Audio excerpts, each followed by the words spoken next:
L'expérience client sera, plus que le prix et la qualité d'un produit, l'élément différenciateur clé d'une marque. Et ce, pour de bonnes raisons. Celle-ci améliore les relations à long terme, définit ta marque, renforce ta réputation en tant que leader et génère de nouvelles opportunités commerciales. Malgré l'importance de l'expérience client reconnue, celle-ci est souvent négligée.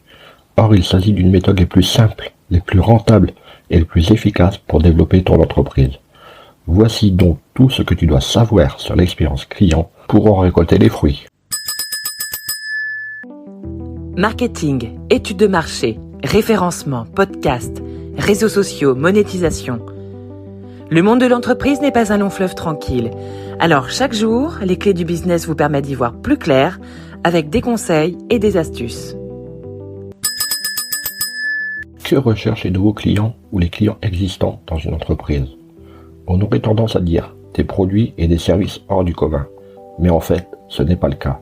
La vraie question à se poser n'est pas qu'est-ce que les clients achètent, mais comment ils l'achètent. Voici ce qui les amène notamment à prendre des décisions. Ce n'est un secret pour personne. La première impression est toujours la bonne. Mais saviez-vous qu'une bonne partie de l'expérience client est une question de ressenti? Il existe des prises de décision subconscientes. Les clients font des choix instinctifs lorsqu'ils achètent des produits. Mais lorsqu'on leur demande d'expliquer comment ils en sont arrivés à prendre une décision, par un choix conscient ou rationnel, leurs réponses sont un peu confuses. Ce qui nous amène au point suivant. Ainsi, il est important de s'adresser au subconscient via une bonne gestion du branding, du bouche à oreille et des critiques élogieuses. Une combinaison d'excellentes critiques sur Internet, de recommandations par le bouche à oreille et de l'utilisation d'une solution marketing digitale bien axée sur la marque permet d'aiguiller le client vers l'achat. Il faut que ton client vive une expérience client exceptionnelle. Les interactions de qualité avec le client sont une source de valeur en amont. Souvent négligées par les entreprises, elles seront pourtant bientôt la raison principale pour laquelle les clients vont te choisir. Maintenant que tu connais l'importance d'une bonne expérience client, examinons de plus près de quoi il s'agit. Qu'est-ce qu'une expérience client? L'expérience client est ce que les clients, nouveaux ou récurrents, pensent de ta marque. Les entreprises et les clients ne sont pas toujours d'accord lorsqu'il s'agit de la décrire globalement. C'est peut-être parce que la plupart des dirigeants confondent expérience et service. Même si ces termes se ressemblent, ils font référence à des choses bien distinctes. Le service client renvoie à un des aspects de l'expérience client qui prend la forme d'un achat ou d'une demande d'assistance. L'expérience client, en revanche, implique également les interactions avec la marque qui vont au-delà des échanges de personne à personne. La prédiction des besoins d'achat futurs et l'envoi d'offres de mise à jour au bon moment en font par exemple partie, de même qu'un branding faisant écho aux valeurs ou convictions personnelles du client. Donc si votre stratégie de service client est bien une des facettes de ta stratégie d'expérience client, cette dernière exige un plan d'attaque plus important et plus détaillé. Mais l'expérience client est-ce si important? Techniquement, l'expérience client est née avec l'idée d'échanger un produit contre de l'argent.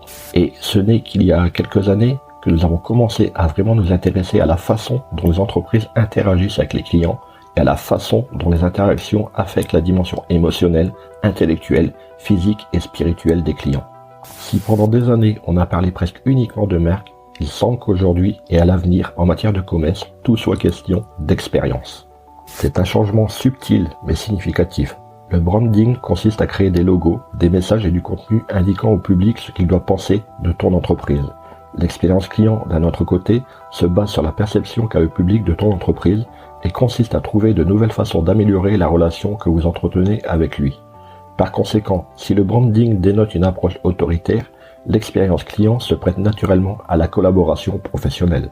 La stratégie de l'expérience client est, par nature, une tactique qui met le pouvoir entre les mains du public, ou plutôt une tactique reconnaissant que ce pouvoir a toujours existé. Et avec les réseaux sociaux, les sites d'avis de consommateurs, les nouveaux outils d'entreprise pour recueillir les retours, le consommateur moyen n'a jamais eu autant d'options. C'est donc logique que l'expérience client soit devenue tendance. Les nouvelles technologies ont permis aux consommateurs de jouer un rôle actif dans la relation quotidienne qu'ils entretiennent avec les entreprises. Alors, au boulot! Hey, avant de partir, j'ai une petite faveur à te demander. Est-ce que tu pourrais donner une note et laisser un commentaire sur ta plateforme d'écoute préférée? Cela permettrait aux clés du business d'avoir une meilleure visibilité et d'être accessible au plus grand nombre. Je te remercie. Allez, cette fois c'est vraiment fini.